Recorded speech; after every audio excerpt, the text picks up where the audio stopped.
بڑی عجیب آیت ہے قرآن کی سورہ اسراء میں، ان السمع والبصر والفؤاد کل اولئک کان عنہ مسئولا. آپ کا سننا، آپ کا دیکھنا اور آپ کا فؤاد، اب میں ترجمہ نہیں کر رہا دل، میں کہہ رہا ہوں فؤاد، آپ کا سننا، آپ کا دیکھنا اور آپ کا فؤاد، ان تمام کے بارے میں پوچھ گچھ ہوگی، ان تمام کے بارے میں پوچھا جائے گا. عجیب آیت اس لیے ہے کہ سننا تو سمجھ میں آتا ہے، دیکھنا بھی سمجھ میں آتا ہے، جو کچھ سنا اس کے بارے میں پوچھ گچھ ہوگی، کیوں سنا بھائی، کیوں غیبت سنی، کیوں کسی کے بارے میں جھوٹ سنا، کیوں فضول باتیں سنی، دیکھا کیوں دیکھا، کیوں نظر نیچی نہیں کی، کیوں خراب چیز دیکھی، اس کے بارے میں پوچھا جائے گا. انسان جب کسی ایک ایموشن کی وجہ سے اوور ویلم ہو جائے، بہت زیادہ ایکسائٹیڈ ہو جائے، تو پھر غلطی کر بیٹھتا ہے.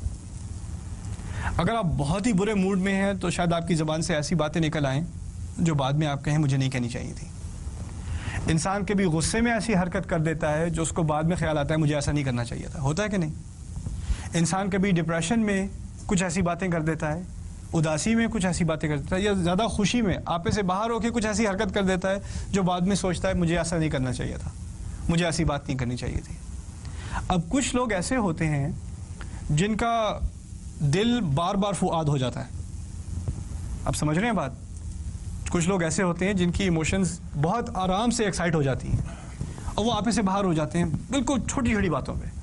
جیسے ہو سکتا ہے آپ کے گھر، آپ کی فیملی میں کچھ ایسے حضرات بھی ہیں جن کا غصہ بہت آسانی سے ایسے جلدی سے بھڑکتا ہے، پتہ بھی نہیں چلتا یہ ہوا کیا، اور پھر کچھ 5 منٹ بعد دوبارہ بالکل آرام سے جیسے کچھ ہوا ہی نہیں. اچھا ذرا چینی تو ادھر، اچھا اور باقی دن کیسا گزرا تمہارا؟ ابھی تو چیخ رہے تھے یار آپ، تو شیشے ٹوٹ رہے تھے گھر کے، اور اب ایک دم سے دوبارہ بالکل نارمل جیسے کچھ ہوا بھی نہیں. اور کچھ لوگ اس سے بڑے کنفیوز گھر میں، یعنی ایک باپ ہے اس کو غصہ بڑا آتا ہے، بیٹا گھر میں آیا، بیٹا گھر آتے کے ساتھ ہی تم ایسے نکمے، تم تو یہ، تم تو وہ، اور چیخ پکار شروع. بیٹا 18 سال کی عمر ہونے کے باوجود اس کی آنکھوں میں آنسو آ گئے کہ ایسی ایسی باتیں سننے کو مل رہی ہیں. پھر ماں جا کے بیٹے کو تسلی دیتی ہے، کہتی ہے دیکھو تمہارے ابو کبھی کبھی ایسے ہو جاتے ہیں، وہ اصل میں ایسے نہیں ہیں، بس کبھی کبھی ہو جاتے ہیں، کوئی بات نہیں، یہ ان کا قلب نہیں ہے، یہ بس ان کا فؤاد ہے. آپ سمجھ رہے ہیں بات؟ تو لوگ اس کو جسٹیفائی کرتے ہیں، کہتے ہیں دیکھو میں نے غصے میں کچھ کہہ دیا تھا، لیکن وہ میں نہیں تھا، وہ تو بس مجھے کچھ ہو جاتا ہے، جب مجھے غصہ آتا ہے مجھے کچھ بس ہو جاتا ہے. آپ کے بچے کہیں گے I didn't mean it mom, that wasn't me, this is me. you know ہوتا ہے کہ نہیں؟ پھر لوگ کیا کرتے ہیں، لوگ اس کو ایک طرح سے ایک ایکسکیوز بنا لیتے ہیں کہ دیکھو میں نے جو غصے میں بات کی تھی وہ اس کے بارے میں آپ مجھ سے پوچھ گچھ نہیں کر سکتے، جو میں نے ڈپریشن میں حرکت کی تھی اس کے بارے میں مت پوچھو، دیکھو وہ it was a special occasion، وہ کچھ بات آپ سے باہر ہو گئی تھی، لیکن وہ اس کے بارے میں وہ بات دوبارہ مت لاؤ، دیکھو وہ ایک غلطی تھی، وہ ہو چکی. اللہ تعالیٰ اس آیت میں بڑی حکمت سے فرما رہے ہیں دیکھو جس حالت میں تم اپنے آپ کو کہتے ہو کہ دیکھو اس بارے میں مت پوچھو، اس وقت میں غصے میں تھا، وہ اور بات تھی، اس کے بارے میں مجھ سے کوئی انٹروگیشن نہیں ہو سکتی.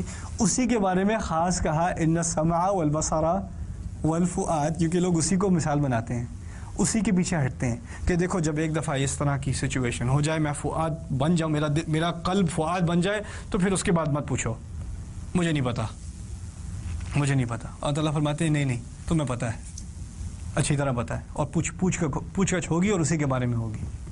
یہاں تک کہ جدید کورٹ روم میں یہاں پر امریکہ میں بھی یہ استعمال ہوتا ہے، پتہ ہے، فؤاد، دا سائیکالوجی آف فؤاد استعمال ہوتی ہے.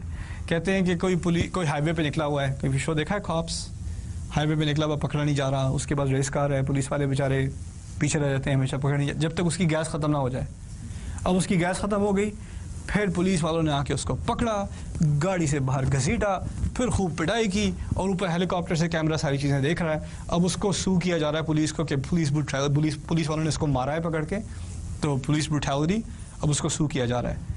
اب پولیس والے ڈیفینس میں آ کے کہتے ہیں، اس کا سائیکالوجسٹ آ کے کہتا ہے کہ جب ہائی اسپیڈ چیس ہو رہی ہوتی ہے نا، لوگ بڑی اسپیڈ میں ڈرائیو کر رہے ہوتے ہیں، تو ایڈرینلن بہت زیادہ ہوتا ہے جس سسٹم میں، اس سے زیادہ ایکسائٹمنٹ ہو جاتی ہے. اصل میں اس کی پٹائی پولیس والے نے نہیں کی تھی، اس کی ایڈرینلن نے پٹائی کی تھی، اس کے فؤاد نے پٹائی کی تھی، قلب نے نہیں کی تھی، اس لیے آپ اس کو جیل میں نہیں ڈال سکتے. تو یہ ایکسکیوز اس طرح کی معذرت اب کورٹ روم میں بھی استعمال ہوتی ہے، اور اللہ تعالیٰ فرما رہے ہیں ان السمع والبصر والفؤاد. اس کی ایک اور مینیفیسٹیشن کیا ہوتی ہے؟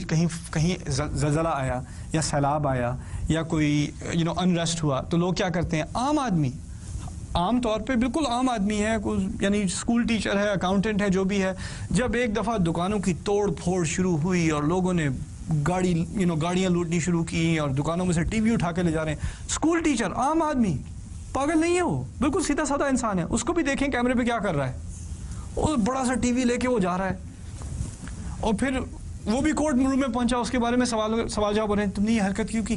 آئی ڈونٹ نو واٹ ہیپنڈ. اور سائیکالوجسٹ کہہ رہا ہے دس از موب مینٹیلٹی. جب تمام موب ایسی حرکتیں کر رہا ہو تو انسان کا سر گھوم جاتا ہے، وہ بھی حرکتیں کرنی شروع کر دیتا ہے، وہ سوچتا نہیں کر کیا رہا ہے. یعنی وہ بھی یہ آرگیومنٹ کر رہے ہیں کہ دیکھو اس وقت وہ قلب نہیں تھا، اس وقت وہ فؤاد تھا، اس کو مت پوچھو، اس کو معاف کر دو. اللہ تعالیٰ کہہ رہے ہیں نہیں، یہ بالکل معاف نہیں ہوگا، اس کے بارے میں سوال پوچھا جائے گا. تم اپنی تمام حرکتوں کے لیے خود ذمہ دار ہو، تمہاری کوئی ایکسکیوزز نہیں ہے. ان السمع والبصر والفؤاد. اب دیکھیں اگر آپ اس آیت کا ترجمہ دل پڑھیں اور گزر جائیں تو یہ ساری بات نکلے گی کہ نہیں؟